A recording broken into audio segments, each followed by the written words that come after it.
إن الحمد لله نحمده ونستعينه ونستغفره ونعوذ بالله من شرور أنفسنا ومن سيئات أعمالنا من يهده الله فلا مضل له ومن يضلل فلا هادي له وأشهد أن لا إله إلا الله وأشهد أن محمدا عبده ورسوله أما بعد அன்பார்ந்த சகோதரர்களே, தலாசத்துல் உசூல் என்ற நூலிலே மூன்றாவது அசுலாக இருக்கின்ற, மூன்றாவது அடிப்படையாக இருக்கின்ற நபிகள் நாயகம் ஸல்லல்லாஹு அலைஹி வஸல்லம் அவர்களை பற்றி அறிந்து கொள்ளுதல் என்ற இந்த அடிப்படையிலே சில விஷயங்களை நாங்கள் பார்த்தோம்.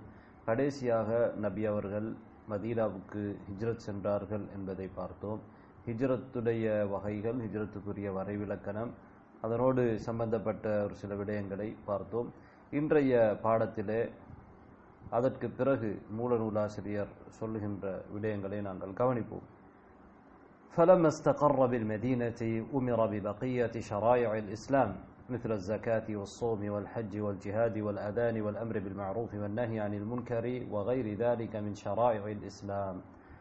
நபிகள் நாயகம் ஸல்லல்லாஹு அலைஹி வஸல்லம் அவர்கள் மதீனாவிலே நிலை பெற்றபோது அவர்கள் இஸ்லாத்தின் ஏனைய ஷரீஆ சட்டங்களை நடைமுறைப்படுத்துமாறு ஏவப்பட்டார்கள். அல்லாஹு தஆலா ஏனைய கடமைகளை நபி அவர்களுக்கு மதீனாவுக்கு வந்ததற்கு பிறகு கடமையாக்கினான். ஏற்கனவே மக்காவில் இருக்கின்ற பொழுது பிரதானமான தௌஹீதுக்கு முக்கியத்துவம் அளிக்கப்பட்டது. இங்கே வந்ததற்கு பிறகும் மதீனாவிலும் தௌஹீதுக்கு முக்கியத்துவம் அளிக்கப்பட்ட அதே நேரத்தில் ஏனைய மேலதிகமான கடமைகளும் கடமையாக்கப்பட்டது.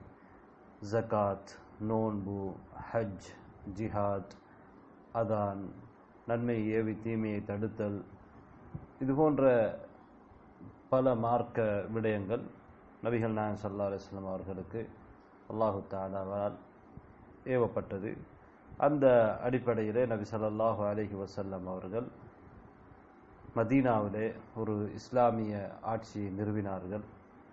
இப்படி 10 வருடங்கள் நபி அவர்கள் மதீனாவிலே இருந்தார்கள். அஹத அலா ஹதா 10 சினீன், 10 வருடங்கள் நபிகள் நாயகம் ஸல்லல்லாஹு அலைஹி வஸல்லம் இருந்தார்கள். வபஅதஹா துவ்ஃபிய ஸலவாத்துல்லாஹி வஸலாமுஹு அலைஹி.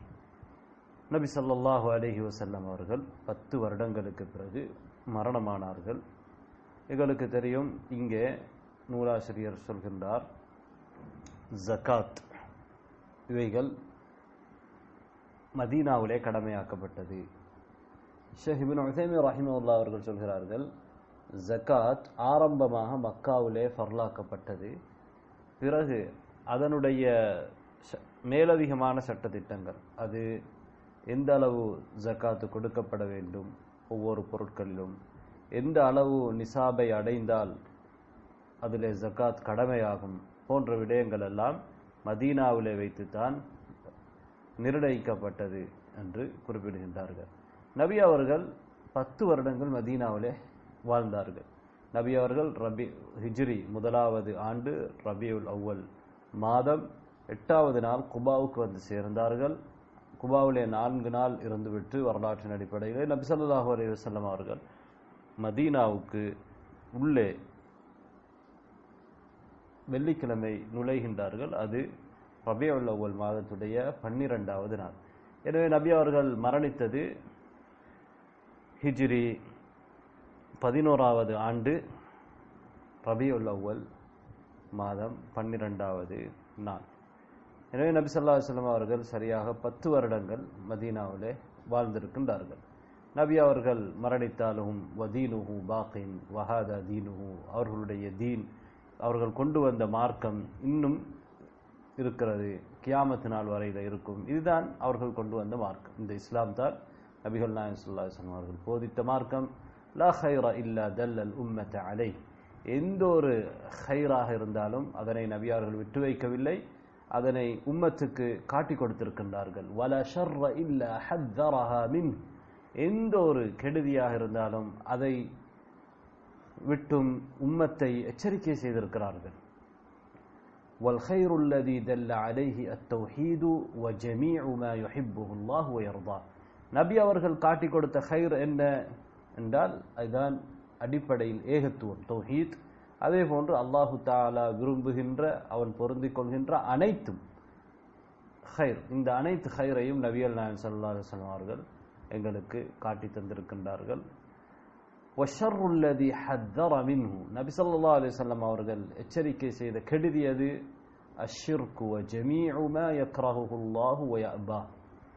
ஷிர்க், முதலாவதாக ஷிர்க். அதே போன்று அல்லாஹு தஆலா வெறுக்கின்ற மறுக்கின்ற அனைத்தையும் நபி ஸல்லல்லாஹு அலைஹி வஸல்லம் அவர்கள் எச்சரிக்கை செய்திருக்கிறார்கள். அவை அனைத்தும் கெடுதிகள். எனவே நபிகள் நாயகம் ஸல்லல்லாஹு அலைஹி வஸல்லம் அவர்கள் அவர்களுக்கு வழங்கப்பட்ட அமானிதத்தை சரியான முறையிலே எத்தி வைத்திருக்கிறார்கள் என்று நாம் அனைவரும் சாட்சி கூற வேண்டும். அவர்களுக்கு கொடுக்கப்பட்ட ரிசாலத்தை, தூதுத்துவத்தை நபி அவர்கள் எத்தி வைத்தார்கள். உம்மத்துக்கு அவர்கள் நலவையே நாடினார்கள். அல்லாஹு தஆலாவுடைய விஷயத்திலே மிகவுமே போராடினார்கள். தங்களால் முடியுமானால உண்மையான போராட்டமாக போராடினார்கள். அப்படி போராடி எங்களை திட்டத் தெளிவான மார்க்கத்திலே, வெள்ளை வெளியர் என்ற மார்க்கத்திலே விட்டு சென்றிருக்கிறார்கள். லைலுஹா கனஹாரிஹா, அதனுடைய இரவும் பகலை போன்றது. லா யஸீகு அன்ஹா இல்லா ஹாலிக், அதிலிருந்து ஒருவன் வழிகட்டு போகிறான் என்றால் அவன் ஒரு அழிந்து போகக்கூடிய ஒரு மோசமான ஒருவன் தான் அதில் இருந்து வழிகட்டு போக முடியும். அப்படிப்பட்ட ஒரு தட்டு தெளிவான மார்க்கத்திலே நபிகள் நாயகம் ஸல்லல்லாஹு அலைஹி வஸல்லம் அவர்கள் எங்களை விட்டு சென்றிருக்கிறார்கள். சரியான முறையிலே அவர்களுக்கு கொடுக்கப்பட்ட பணியை செய்திருக்கிறார்கள். ரிசாலத்தை எத்தி வைத்திருக்கிறார்கள். இங்கே நூலாசிரியர், மூல நூலாசிரியர் கடைசியாக தீமையை பற்றி சொன்னார்கள். தீமையிலே முதலாவதாக அவர்கள் சொன்னது ஷிர்க். அதற்கு பிறகு அல்லாஹு தஆலா வெறுக்கின்ற அனைத்தும்.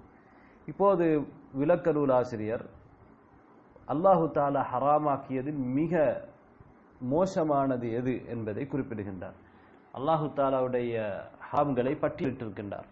மிக மோசமான ஹராம் எது என்றால் ஷிர்குன் அக்பர், பெரிய ஷிர்க். இந்த பெரிய ஷிர்க் என்ன செய்யும்? ஒரு மனிதனை மார்க்கத்திலிருந்து வெளியேற்றிவிடும். எனவே பெரிய ஷிர்க் தான் அல்லாஹு தஆலா தடை செய்த ஹராமாக்கிய விடயங்கள் எல்லாம் மிகப்பெரிய விடயம். அதை அடுத்தது என்ன என்றால் ஷிர்குன் அஸ்கர், சிறிய ஷிர்க். இது மார்க்கத்தில் இருந்து ஒரு மனிதனை வெளியேற்றாது என்றாலும் இது ஒரு பெரும் பாவம். ஏனைய பெரும் பாவங்களை விட ஒரு பெரிய பாவம் தான் சிறிய ஷிர்க் என்பது. சிறியது என்று நாம் ஏன் சொல்கிறோம் என்றால் பெரிய ஷிர்க்கோடு ஒப்பிட்டு பார்த்து சிறியது என்கிறோம். பெரிய ஷிர்க் மார்க்கத்தில் இருந்து ஒரு மனிதனை வெளியேற்றிவிடும். அவர் முஸ்லிமாக இருக்க முடியாது. அவர் தௌபா செய்ய வேண்டும், மன்னிப்பு கேட்டு இஸ்லாத்துக்குள் அவர் கலிமாவை புதுப்பித்துக் கொள்ள வேண்டும். ஆனால் சிறிய ஷிர்க்கை செய்தவரை பொறுத்தவரையிலே அவர் தௌபா செய்ய வேண்டும். ஆனால் அவரை மார்க்கத்தில் இருந்து அது வெளியேற்றாது. சிறிய ஷிர்க்குக்கு பிறகு இருக்கக்கூடிய ஹராம்கள் எவை என்றால் அல் கபாயிர், பெரும் பாவங்கள். கபாயிர் என்பது பெரும் பாவங்கள். பெரும் பாவம் என்றால் என்ன? எவற்றுக்கெல்லாம், எப்படியான பாவங்களுக்கெல்லாம் குறிப்பிட்ட சிரேஷ்டமான விசேடமான தண்டனை சொல்லப்பட்டிருக்கிறதோ இவை அனைத்தும் பெரும் பாவங்கள். அதை அடுத்து இருக்கின்ற பாவங்கள் ஹராமாக்கப்பட்டவைகள் சகாயிர், சிறு பாவங்கள். எனவே எவற்றுக்கெல்லாம் விசேடமான தண்டனை, குறிப்பிட்ட தண்டனை குறிப்பிடப்படவில்லையோ அப்படிப்பட்ட அனைத்து ஹராம்களும் சிறு பாவங்கள் என்று வகைப்படுத்தி கூறியிருக்கின்றார். எனவே எல்லாம் அல்லாஹு தஆலா எங்கள் அனைவரையும் ஷிர்க்கிலிருந்தும் ஏனைய பாவங்களிலிருந்தும் தூரமாக இருப்பதற்கு தௌஃபீக் செய்ய வேண்டும். இன்ஷா அல்லாஹ் ஏனைய விடயங்களை நாங்கள் அடுத்த பாடத்திலே கவனிப்போம்.